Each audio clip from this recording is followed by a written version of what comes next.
Do you remember back in history class when you're learning about the Roman Empire and the Roman Caesars and all that stuff?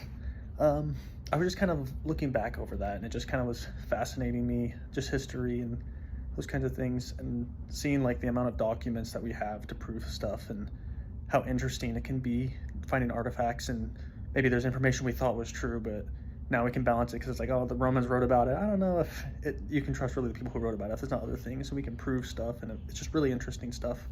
Um, and I was just looking at a man who, in comparison to the Roman Caesars, should not be famous, Jesus of Nazareth.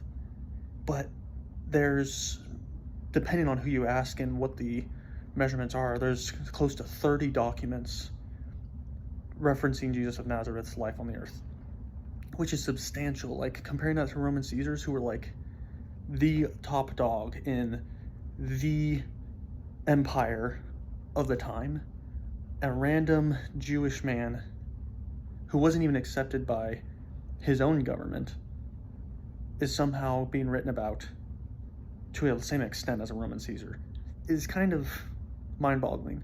Now, some people would say, like, the Bible doesn't really count, it's biased. So unbiased sources, there's still 14 to 17 accounts, depending on who you ask and what counts.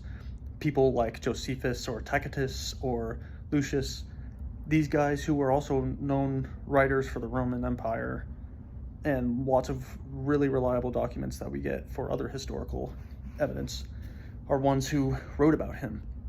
And so based off of evidence, you have to believe Jesus actually lived and actually walked the earth. Now, you may not agree with everything he said, or you may not believe that he's the Son of God, but facts prove that he existed. So to deny that Jesus walked the earth is to deny Roman Caesars existed in the empire. So that logic doesn't really track. So if he walked the earth, we have to decide what we do with him. And so I want to quote C.S. Lewis, who is a famous British author. He was a professor at Oxford University and theologian. In his book, Mere Christianity, he writes this about Jesus. Because lots of people might say, like, I believe in Jesus, but he's just a great teacher. And this is what he said on that. So to quote C.S. Lewis, it says, "I am trying here to prevent anyone from saying the really foolish thing that people often say about him," meaning Jesus. "I'm ready to accept Jesus as a great moral teacher, but I do not accept his claim to be God. That is the one thing we must not say. A man who is merely a man and said the sort of things Jesus said would not be a moral teacher. He would be either a lunatic, on the level with a man who says he's a poached egg,